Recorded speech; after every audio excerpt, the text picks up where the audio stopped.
మరిన్ని interesting movie updates ని ఇప్పుడు బ్రీఫ్ గా చూద్దాం. ప్రపంచంలో ఎక్కువ మందిని ఇన్ఫ్లుయెన్స్ చేసే ప్రముఖుల లిస్ట్ లో చేరాడు దర్శకధీరుడు రాజమౌళి. టైమ్స్ సంస్థ ప్రకటించిన టాప్ 100 లిస్ట్ లో బాలీవుడ్ స్టార్ షారూక్ తో పాటు రాజమౌళికి కూడా స్థానం దక్కింది.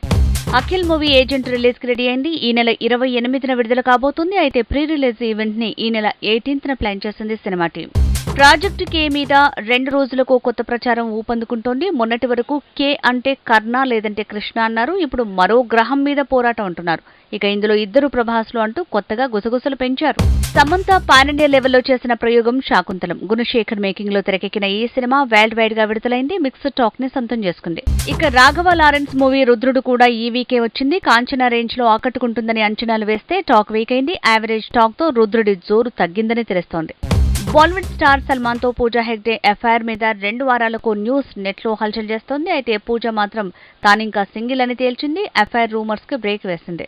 కేజీఎఫ్ 3 ఉంటుందనేలా అప్డేట్ ఇచ్చింది హోంబలే బ్యానర్. ఇక యష్ కూడా కేజీఎఫ్ 3వ సీక్వెల్ కి సిద్ధమైనట్టు ప్రచారం ఊపందుకుంది. అయితే సలార్ పూర్తిగా వస్తుండటంతో ఎన్టీఆర్ మూవీ పూర్తి చేసి వచ్చే 2024 దసరాకు కేజీఎఫ్ 3ని పట్టాలకిస్తాడట ప్రశాంత్ నీల్.